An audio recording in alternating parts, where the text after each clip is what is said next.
Ngayong April Fool's Day, no joke ang taunang tradisyon ng isang grupo. Hiking in the middle of EDSA, Quezon City, para makonquer ang pagkataas-taas na Mount Camuning. Pusuan na yan sa report ni Ian Cruz. So, we just come from the... Makipot, matarik at tiyak na nakakalula. climbing up the east face. The east face of Mount Camuning. It's Mount Camuning, standing at 70 meters above sea level. Tinaguri ang Urban Everest ng EDSA na napasama pa sa isang hiking app. Going up again!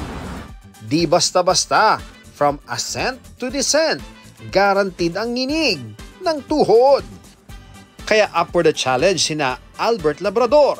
Taon-taon nilang summit goal ang Mount Camuning. Karamihan sa mga kasama niya, talagang mountaineers.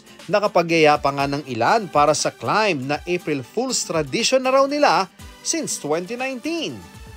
At isa lang ang kanilang napapansin.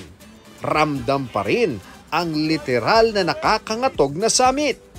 Pero simula nang itayo ang 10 million peso pedestrian overpass na ito ng MMDA sa kanto ng EDSA at Scout Borromeo, may ilang pagbabago na raw na ginawa. Tulad ng paglalagay ng rest area, landing area para mabawasan ang tarik ng aakyatin.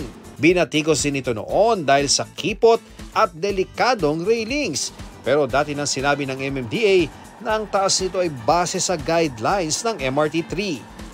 May ilan pa rin namang gumagamit nito, pero gaya ni na Albert, girap at dapat ingat. Ian Cruz nagbabalita para sa GMA Integrated News. Huwag magpahuli sa mga balitang dapat niyong malaman. Mag-subscribe na sa GMA Integrated News sa YouTube.